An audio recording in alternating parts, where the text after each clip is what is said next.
ఇప్పుడు మామూలుగా ఏంటంటే పరోక్షంగా లైక్ నేను మీ గురించే మాట్లాడతాను, మీకు తెలియకపోవచ్చేమో కానీ మీరు నా గురించి ఎలా మాట్లాడతారు, ఏం మాట్లాడతారు నాకు తెలుసు, నాకు ఐడియా ఉంది. మనం కలిసే చాలా తక్కువ అయినా కలిసినప్పుడు ఎలా ఉంటాం అనేది వాళ్ళు తెలియదు కదా. అవునవును. అందరూ ఉండగా కూడా మీరు నన్నే రవితేజ ఎక్కడ అని అడిగిన సందర్భాలు ఉన్నాయి. అవును. మన వజ్రోత్సవం దానికి పాట సాంగ్ అప్పుడు కానీ లేదా కానీ ఎక్కడ రవితేజ ఎక్కడ అని ప్రత్యేకంగా అడిగేవారు మీరు. ఎంత హ్యాపీనెస్ ఇస్తుంది తెలుసా. తెలియదు. సో వీళ్ళకి తెలియదు కదా అది. లెట్ దెమ్ అంతే పర్ఫెక్ట్. లోకులు కాకులు అన్నది పాత మాట, లోకులు వెబ్సైట్లు అన్నది ఇప్పుడు పాట. ఈ సోషల్ మీడియా వచ్చిన తర్వాత కొంచెం అడ్వాంటేజ్ అయినా సరే ఈ కొంచెం పెంట ఎక్కువైపోయింది. ఎక్కువైపోయింది బాగా. ఈ రకంగా వాళ్ళని అంతే మన మీద గాసిపు, వాళ్ళకి ఆహారం. ఇప్పుడు నువ్వు చూడటానికమ్మా చాలా సరదాగా జోబియలుకుంటావు కదా, కానీ టక్కని కోపం వస్తుందంట. నీకు కోపం వచ్చినప్పుడు వాడే ఒక 4 బూతులు చెప్పమ్మా సరదాగా. కానీ నేను బూతులు మొదలు పెడితే సస్తారు కానీ కోపం కాదండి, చిన్న బుర్ర తక్కువతోనే. Just can't stand stupidity. నాకున్న చిన్న ప్రాబ్లం ఉంది. అంటే మారలా, సేమ్ టు సేమ్ నాకు అంతే. చిన్న చిన్న చిరాకులు అంతే, కోపం రాదు. కోపం కాదు అసలు. ఇప్పుడు నాకేమో బండ బూతులు వచ్చేస్తాయి, నీకేమో నాకు యావరేజ్ బూతులు. లేదు మామూలు నాది కూడా ఓ రకంగా బండే అనొచ్చు మీరు.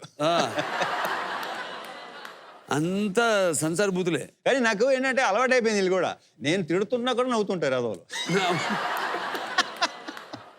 నేను కొడుతుంటానేమో మళ్ళీ కొట్టమంటాను. ఇప్పుడు మీరు కొట్టడం కూడా కొడుతుంటే నవ్వుతుంటాడు, ఇంకోటి కొట్టమా అని.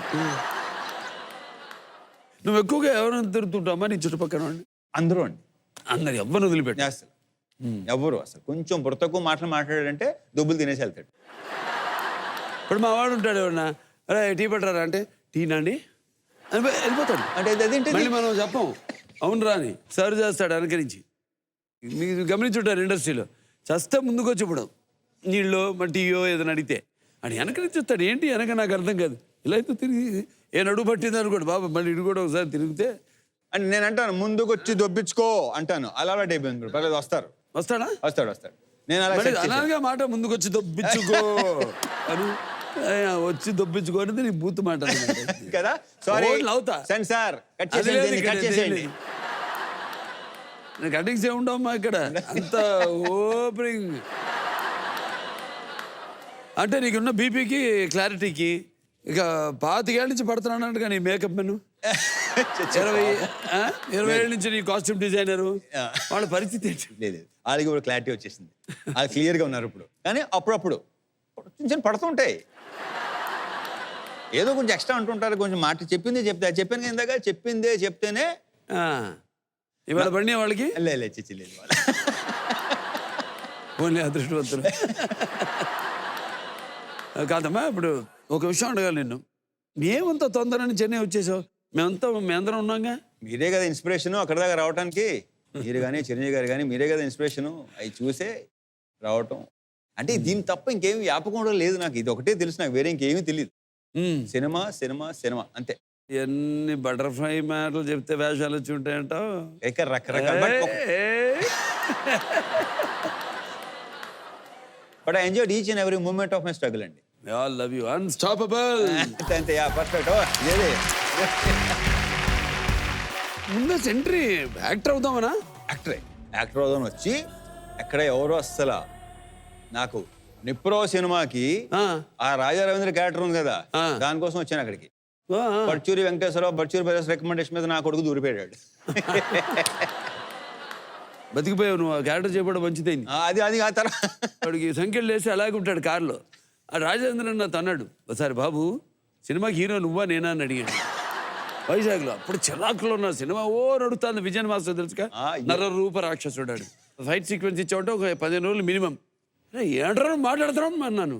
కోపం ఉన్న ఇరిటేషన్. సినిమా జరుగుతూ ఉంది కాదు నాలాంటి వెధవకి రే నా చెల్లెల మెడలో తాళి కట్టరా అంటే కట్టనా?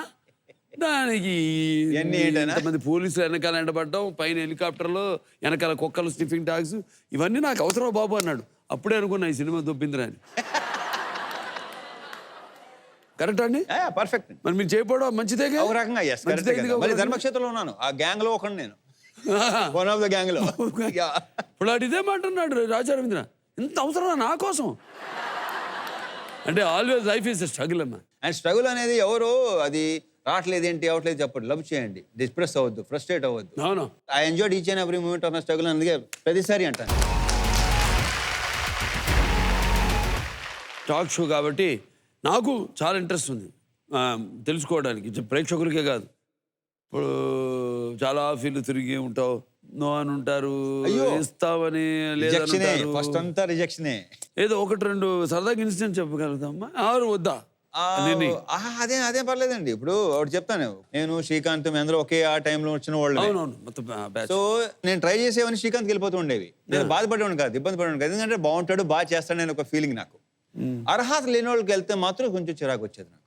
బట్ అయినా సరే నువ్వు ఇక్కడే రా, నాది వేరు, నాలో నేనే, నాతో నేను. అందుకే రవితేజ గారంటే ఆయన ఒక కొత్త స్టైల్, ఆయన స్టైల్ అంటే కొత్తది ఏర్పరచుకుని యూనిక్ స్టైల్. మాస్ క్యారెక్టర్ అంటే అన్నిటికంటే పెద్ద mass character police character. Correct, అవును. అది నాకు సూట్ అవుతుంది, తర్వాత నీకు సూట్ అవుతుంది. నేను రౌడీ ఇన్స్పెక్టర్, నువ్వు విక్రమార్కుడు. నాకు తెలిసి మన పోలీస్ చేసింది ఏది ఫ్లాప్ అవ్వలేదు ఇప్పుడు. ఒకటి కూడా ఫ్లాప్ అవ్వలేదు. ఏది అది ఆ credit goes to first Rajamouli గారు అండి. విక్రమార్కుడు. ఇది చూసిన తర్వాత స్క్రీన్ మీద నేనేనా అనిపించింది నాకు. భలే క్యారెక్టర్ వేసిన నాకు. ఆ బేసిక్ జరుగుతున్నప్పుడు కూడా అత్తిలి సత్యబాబు అంటే మనం ఓకే చేసుకో ఆడుకుంటూ వెళ్ళిపోవచ్చు. నాకేమో విక్రమార్కుడు రాజ్ ఎలా ఏంటనే నేను ఆయన ఫాలో అయ్యాను, ఇది నేను ఆయన నన్ను ఫాలో అయ్యేది.